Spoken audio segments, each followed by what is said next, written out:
البطايه المزفلطه دي ما كنتش عارف اكلها منين، والفرخه المقلبظه دي عمرو هياكلها بايده الاتنين، والممبار والرقاق والفراخ المشويه كانوا رايقين وطعمين. تعالوا نشوف الحوار ده موجود فين. بس قبل ما نبدا هنصلي على النبي كلنا، وما ننساش اللايك والشير علشان اقدر استمر على خير. المطعم ده احنا صورنا فيه قبل كده لو تفتكروا. هفكركم بالمكان الاول ونخش على المعركه. مطعم ومطبخ ايمي ومحمد شكري موجود في بنها، بالتحديد في الفيلا. لو انتم من ناحيه الفحص فهو قبل كوبري الفحص في الشارع اللي اوله هايبر مكه وقبل حلوان الرفاعي. هتدخلوا الشارع هيكون المطعم في اخره على الشمال جنب جيم كابتن هاني. لو من ناحيه البحر فهيكون في تاني شارع من بعد الملك فاروق، في اول الشارع من جوه على اليمين. كنا هنا من فتره وجربنا اصناف من الاكل وعجبتنا، هتلاقوا الفيديو على الصفحه. فقلنا نكرر التجربه باصناف جديده. الاكل هنا كله اكل مصري بيتي محمر ومشمر. الاكل هنا جامد جدا وليه طعم ونفس بيتي اصلي. شغالين هنا اكتر طلبات دليفري وطلبات تيكاواي، بس برضه في قعده عربي جميله ومريحه. بالنسبه للناس اللي بتقول اكل بيتي في مطعم بره او نشتري اكل بيتي ليه اصلا واحنا ممكن نعمله في البيت، حابب اقول لكم المكان ده هينفعكم جدا لو عندكم ضيوف وعزومه كبيره ومش فاضيين تعملوا اكل، او حابين تريحوا نفسكم وتطلبوا اكل بيتي جامد يشرفكم قدام ضيوفكم، او لو في ناس مغتربين في بنها وحابين ياكلوا اكل بيتي مصري نضيف، ولو في ناس زهقت من الاكل والوجبات السريعه ممكن تغيروا شويه انتوا واصحابكم لو في خروجه وتاكلوا اكل بيتي رايق. احسبوها زي ما تحسبوها، بس الاكله دي لازم تجربوها علشان هتعجبكم وعلى ضمانتي. من المره الاولى وانا مقرر اني لازم هاجي تاني وتالت لحد ما اجرب الاصناف كلها. وعموما انا مش جاي اقيم الاكل، انا جاي انقل لكم تجربتي الشخصيه. تعالوا بقى نشوف المره دي هنجرب اصناف ايه. وكالعاده المدرعات فيرست، وعمرو هيبدا بالممبار ويفتحه كويس من غير هزار. شكله باين خالص والرز مفلفل وريحته والتتبيله كانت مفحفحه. سمي الله يا عمرو وخش على الممبار. ولما ده قال هو ده الكلام، تتبيله الرز صعبه حلوه قوي، وباين طبعا عليه انه حب الممبار وخد الباقي وعلى بقه وطار. ويخش بعد كده على الرقاق. رقاق باللحمه المفرومه مورق كده ودايب في قلبه اللحمه المفرومه. عمرو مسك اول خرطه وقال لي اودي، قلت له ودي يا عمرو بالف هنا. وطبعا مش محتاجين رايه، نسف الخرطه بدون اي توقف او غلطه. بالف هنا يا عمرو. بعد كده هيخش على طاجن محشي ورق العنب وياخد صابع ورا التاني علشان ما يبقاش اول صابع وحداني. وقال اصل ما ينفعش يتاكل بالواحده ده علشان كل واحده احلى من اللي قبلها. ومحشي الكرنب اللي جربناه المره اللي فاتت، عمرو حبه المره دي بعد ما قلت له ان طعمه كان حلو المره اللي فاتت ولازم تجربه يا عمرو. وفعلا ده وقال لي فلفله الرز والتتبيله جامدين قوي، وعجبه المحشي كرنب. يدخل على التقيل بعد ما خلص تسخين. فرخه بلدي كامله متحمره في الزبده تقريبا. الفرخه كانت مقلبظه كده وعمرو كان محتار يقطعها منين وازاي لحد ما شدها من وركها. وبعدين شاف تسويتها من جوه وقال الفرخه دايبه يا سندباد، وبدا يفصص وياكل حته حته، وخد اخر حته وعمل ميكس اختراع. عمرو حشى الفراخ محشي يا جماعه. ودي زحلق يا باشا بمعلقه سلطه زحلق. وخلينا اخش اشوف الحوار ده بقى. وجي دوري وهنسمي وندوق علشان الكلام يروق. عمرو كان زعلان انه مش هيجرب البطايه دلوقتي وهيصورني، فقلت له معلش بطه مش ليك يا مرزوق، البطه دي ليا. ومسكت البطايه علشان نشوف شكلها وتفاصيلها من بره. لونها ذهبي غامق وكله فن راقي بيدل على التسويه الخارجيه السليمه للبطايه ونظافتها الشخصيه. شغل فن مش عن المهم بقى انا كنت اسمع عن حوار اكلك منين يا بطه اكلك منين، لكن اول مره اشوفه ومش عارف فعلا ابدا منين. البطايه كانت كبيره. ارجع يا سندباد عيب مش من هنا. ايوه كده من هنا. شد بقى ورك البطه كده وسيبها دلوقتي تستريح. وتعالى يا عمرو نشوف التفاصيل. مستويه قوي من جوه ودايبه، وده اهم حاجه بعد نظافتها وتسويتها الخارجيه، لان لحم البط زي ما اكلت البط عارفين لازم يستوي كويس علشان نعرف ناكله. وتاني اهم حاجه هي ان ما يكونش فيها اي نسبه زفاره او عدم نظافه. وبجد انا بعد المنظر ده كنت مبسوط قوي من قبل ما اكل، وبسم الله لهطت وعلى بقي وشقط، وبجد فرحت وانبسطت. الطعم كان جامد موت. بطايه حكايه ما فيهاش غلطه،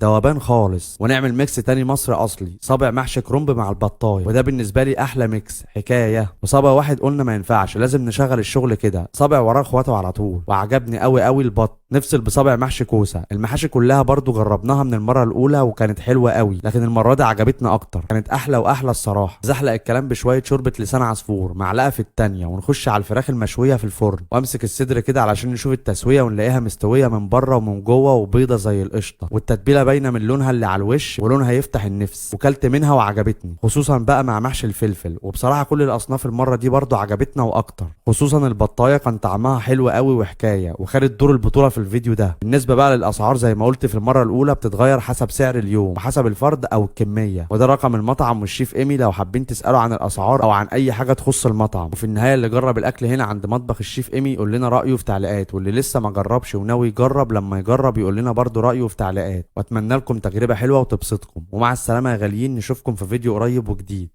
عمرو احنا خلصنا تصوير. بالظبط تصوير صح. انا مش قايم. طب قوم يا اسطى عايزين نروح. مش قايم. عاوزين نروح بقول. مش قايم. طب مش قايم. طب البطايه بتقول لك ارحمني. بطها حوار صح؟ طب انا هسبقك، انا هروح وانت بقى خليك قاعد ماشي؟ ماشي. يلا عاوز حاجه؟ تمام.